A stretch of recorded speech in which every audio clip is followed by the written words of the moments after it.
Hey hello welcome to chemistry untold. So देखिए, इस particular video में बात करेंगे आयोनिक इक्विलिब्रियम के एक ऐसे टॉपिक की जिसके CSIR नेट में गेट में बहुत सारे क्वेश्चंस आते हैं। एंट्रेंस में बहुत सारे क्वेश्चंस आते हैं। बहुत सारे क्वेश्चन आपने देखे होंगे जो पीएच एंड पीओएच कॉन्सेप्ट से रिलेटेड होते हैं। अब वहाँ पे weak acid, strong acid, acid plus acid, base plus base, ऐसे वैरायटी के क्वेश्चन हमने देखे होंगे। और ये अक्सर क्वेश्चन TIFR में, गेट में, CSIR नेट के पेपर में आते हैं, IIT जैम के पेपर में आते हैं, BHU DU।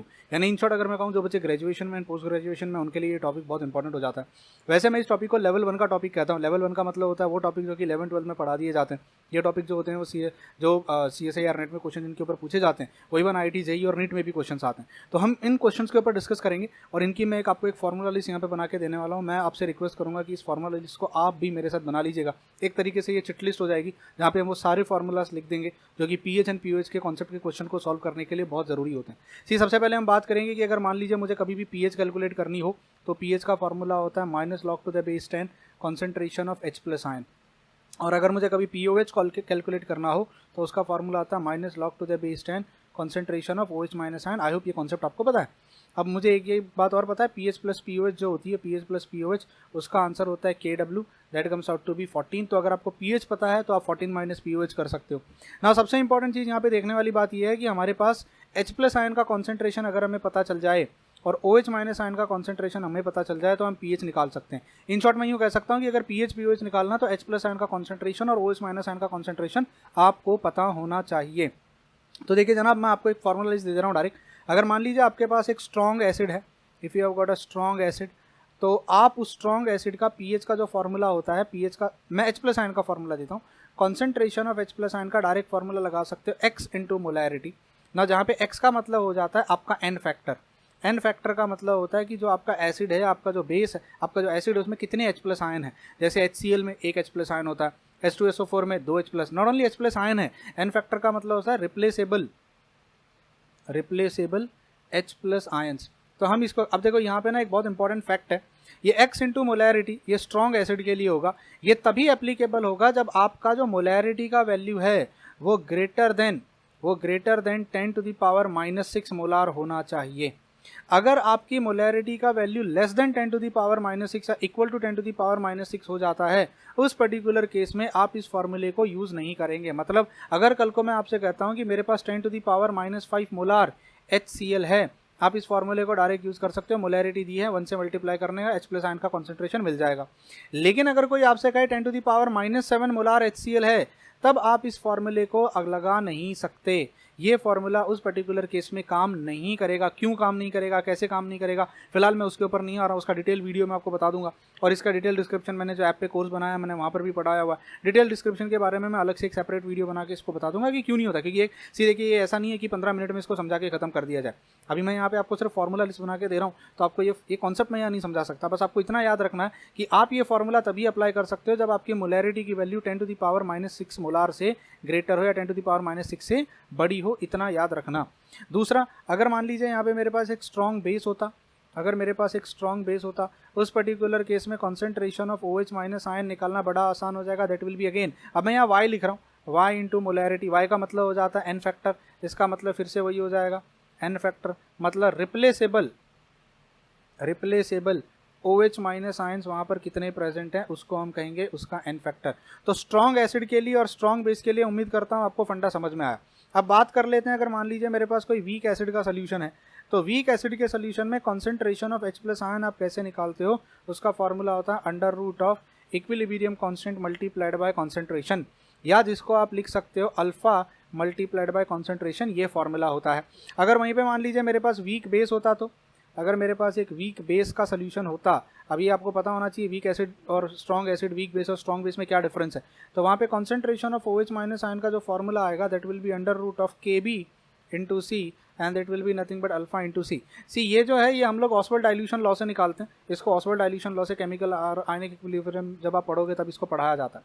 तो ये तो बात हो गई नॉर्मल एसिड सोल्यूशन की, नॉर्मल बेस सोल्यूशन की, normal weak acid, normal weak base की। अब मान लीजिए अगर मेरे पास एसिड बेस का मिक्सचर आता है, मान लीजिए अगर मैं स्ट्रॉन्ग एसिड को ऐड कर रहा हूँ स्ट्रॉन्ग बेस के साथ, स्ट्रॉन्ग एसिड को स्ट्रॉन्ग एसिड के साथ, और मान लीजिए स्ट्रॉन्ग बेस को मैं ऐड कर रहा हूँ स्ट्रॉन्ग बेस के साथ, या स्ट्रॉन्ग एसिड ले लेते पहले। मान लीजिए इस एसिड की मोलैरिटी है M1, इसकी वॉल्यूम है V1, और इस स्ट्रॉन्ग एसिड की का N फैक्टर है X1।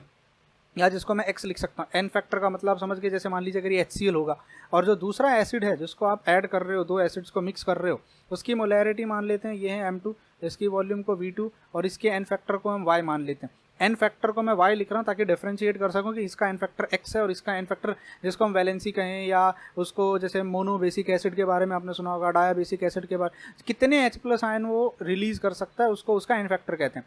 तो ऐसे पर्टिकुलर केस में आपका जो फॉर्मूला बन के आता है, अगर strong acid plus strong acid add कर रहे हो तो जो कॉन्सेंट्रेशन ऑफ H+ निकल के आएगा वो हो जाएगा x into M1V1 plus y into M2V2 whole divided by V1 plus V2, जिसको आप लिख सकते हो N1V1 plus N2V2 whole divided by V1 plus V2।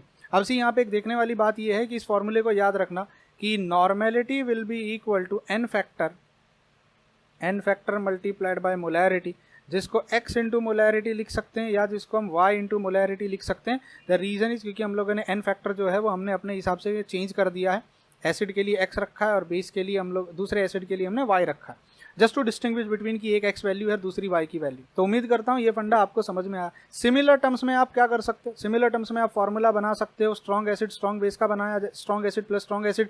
Similarly अगर मान लीजिए strong base plus strong base को ऐड करना होता, अगर इसकी मोलैरिटी को M1 और इसकी वॉल्यूम को V1 और इसको x रख देता, इसकी मोलैरिटी को M2, इसकी वॉल्यूम को V2 और इसको y कर देता, तो इसका फॉर्मूला भी सेम हो जाता। उस पर्टिकुलर केस में जो फॉर्मूला बन के आता वो था कॉन्सेंट्रेशन ऑफ OH- आयन, यहाँ से ऐसे निकलता ये फॉर्मूला। तो इन शॉर्ट अगर मैं आपसे कहूँ तो ये वाले जो दो फॉर्मूले बीच में मैंने बना दिए हैं, ये दोनों फॉर्मूले कॉमन हैं।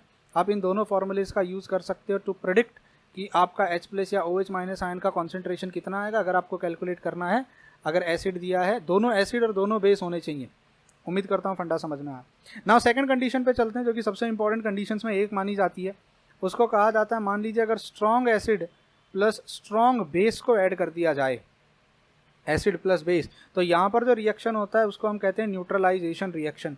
तो यहाँ न्यूट्रलाइजेशन रिएक्शन बहुत इंपॉर्टेंट मैटर रोल प्ले करता है। अब देखिए यहाँ पर ना दो कंडीशंस हैं, तो इसको मैं थोड़ा सा नीचे लिख देता हूँ, इसको थोड़ा नीचे लिख देता हूँ। मान लेते हैं इसकी जो मोलैरिटी है वो है M1, इसकी वॉल्यूम है V1 और ये है x, इसकी मोलैरिटी है M2, इसकी वॉल्यूम है V2 और इसकी है y।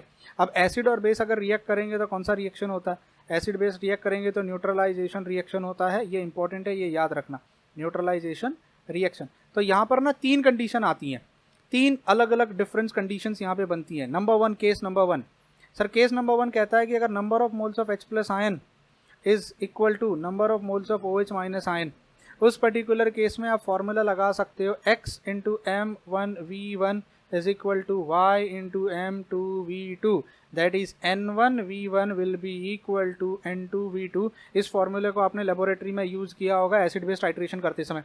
दूसरी कंडीशन में यूँ कह सकता हूँ कि अगर मान लीजिए number of moles of H+ ion is greater than number of moles of OH- ion, simple का मतलब, इसका मतलब क्या होगा, x into M1V1 is greater than y into M2V2। मतलब उस पर्टिकुलर केस में आपका सोल्यूशन जो होगा वो एसिडिक सोल्यूशन बनाएगा। क्या बनाएगा, एसिडिक सोल्यूशन। तो आपका जो H+ आयन का कॉन्सेंट्रेशन आएगा, जो एक्स्ट्रा H+ आयन होगा, जिसको हम एक्स्ट्रा H+ आयन कहते हैं, उसका फॉर्मूला हो जाएगा x M1V1 minus y M2V2 whole divided by V1 plus V2। अब आप इसको चाहो तो इसको ऐसे लिख सकते हो, मैं थोड़ा घूम जाता हूँ और घूम के लिखता हूँ। ये देखिए, आप इसको लिख सकते हो N1V1 माइनस N2V2, 1 किसके लिए, एसिड के लिए, 2 किसके लिए, बेस के लिए, divided by V1 plus V2। इस फॉर्मूला लिस्ट को याद रखना। अब ये कब आया, जब H+ आयन ज़्यादा है। अब देखो भाई, जितना OH- आयन होगा उतना H+ तो न्यूट्रलाइज हो जाएगा। जो एक्स्ट्रा H+ आयन सोल्यूशन में बचेगा, क्योंकि number of moles of H+ ion ज़्यादा है, तो कितना एक्स्ट्रा H+ आयन बचा है उसका कॉन्सेंट्रेशन क्या है, क्योंकि हमें pH निकालनी है और हमें कॉन्सेंट्रेशन की जरूरत पड़ती है। तीसरा केस यहाँ पर जो अच्छा यहाँ पर एक और बात बता दूँ, एसिडिक सोल्यूशन बनेगा क्योंकि H+ आयन निकाला। तीसरे कंडीशन में यहाँ पे मान लीजिए number of moles of OH- ion is greater than number of moles of H+ ion.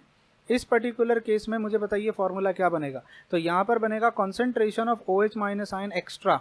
क्यों एक्स्ट्रा, क्योंकि OH ज़्यादा है। अब तो फॉर्मूला सेम हो जाएगा। अब M Y2 M2V2 minus x M1V1 आएगा whole divided by V1 plus V2 आएगा, और इसका फॉर्मूला हो जाएगा N2V2 माइनस N1V1 ठीक है, और मैं शिफ्ट हो जाता हूँ, ऐसे हो जाता हूँ शायद, ऐसे, this will B v1 plus v2, ये इसके पीछे लिख नहीं पाता अगर मेरी इमेज आ जाएगी तो।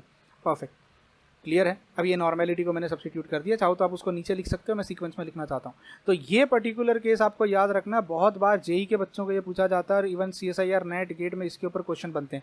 तो ये हो गया स्ट्रॉन्ग एसिड का एडिशन, ये हो गया स्ट्रॉन्ग बेस और स्ट्रॉन्ग बेस का एडिशन, सेम फार्मूला बनेगा बस H+ या OH माइनस। यहाँ पे हो गया strong acid plus strong base, यहाँ पर फॉर्मूला सिर्फ एसिडिक सोल्यूशन का। अब चलते हैं तीसरे पार्ट की तरफ। तो मान लीजिए अगला केस हमारा है कि मान लीजिए एक स्ट्रॉन्ग एसिड है और अगर उसके साथ एक वीक एसिड को ऐड कर दिया जाता है, तो स्ट्रॉन्ग एसिड वीक एसिड। अब देखिए जहाँ पर भी वीक आएगा ना, जहाँ पर भी वीक आएगा वहाँ पर आपको एक चीज़ मिलेगी इक्विलिब्रियम कांस्टेंट और एक आपको मिलेगा अल्फा। ठीक है, ये सबसे इंपॉर्टेंट इसकी खासियत है। तो इस पर्टिकुलर केस में अगर आपको concentration of H+ ion calculate करना हो तो फॉर्मूला होता है अल्फा इंटू C1। मान लेते हैं इसके कॉन्सेंट्रेशन को C1 मान लेते हैं, इसके कॉन्सेंट्रेशन को C2 मान लेते हैं। इसकी कॉन्सेंट्रेशन लिख रहा है तो मोलैरिटी लिखने की ज़रूरत नहीं है। अल्फा इंटू C1 प्लस यहाँ पर हो जाएगा C2, alpha into C1 plus कितना हो जाएगा कॉन्सेंट्रेशन C2। ठीक है, अब ये स्ट्रॉन्ग एसिड जो है मैं इसको रेदर में इसको ऐसे लिखूंगा X इंटू C2, क्योंकि इसका कॉन्सेंट्रेशन ऑफ H+ आयन कितना आएगा, वो हो जाता है X इंटू C2। जैसे हम निकाल रहे थे ना concentration of H+ ion, X into molarity concentration of H+ ion, तो यहाँ पे सिर्फ X इंटू C2 आ जाएगा। दूसरा एक फार्मूला होता है, वो होता है Ka will be equal to concentration of H+ ion into alpha. ये दो फॉर्मूलेज हम यहाँ पे यूज कर सकते हैं, this two formulas are important. अब यहाँ पे alpha is for weak electrolyte और X into C2 is concentration because of strong electrolyte, that is strong acid. तो एक ये फॉर्मूला है। दूसरा फॉर्मूला अगर मान लीजिए मैं आपसे कहूँ कि मेरे पास मान लीजिए अगर एक वीक एसिड है प्लस एक वीक एसिड है, दो वीक एसिड्स को अगर मैं ऐड कर दूं तो मुझे बताइए फॉर्मूला क्या बनेगा। उस पर्टिकुलर केस में कॉन्सेंट्रेशन ऑफ H+ आयन, मान लीजिए इसको मैं मान लेता हूँ इसका कॉन्सेंट्रेशन C1 और इसको मान लेता हूँ Ka1, इसका कॉन्सेंट्रेशन मान लेता हूँ C2 और इसको मान लेता हूँ Ka2। तो कॉन्सेंट्रेशन ऑफ H+ आयन का फॉर्मूला आएगा under root of Ka1 into C1 plus Ka2 into C2। K का मतलब था equilibrium constant of an acid.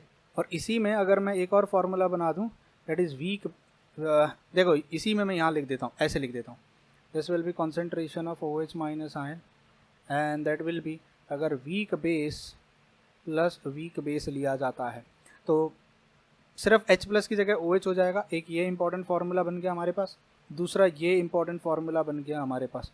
सो यहाँ से भी मैं इसको थोड़ा सा बढ़िया बना देता हूँ लाल कलर से, ताकि समझ में आ जाए कि हमने वहाँ मेन हेडिंग लिखी हुई है। तो उम्मीद करता हूँ ये फंडा आपको समझ में आया होगा ना। इस फार्मूले को एक और तरीके से लिखा जा सकता है, इसको लिखा जा सकता है कि C1 into alpha plus C2 into, तो ये जो H+ आयन है मैं इसको हटा देता हूँ, मैं इसको सिर्फ ऐसे लिखता हूँ, ये एक फार्मूला है। सी मैं डेरिवेटिव पार्ट पे बिल्कुल भी नहीं जा रहा हूँ, I am not teaching with derivations कैसे करना है, क्या करना है, कहाँ से करना है।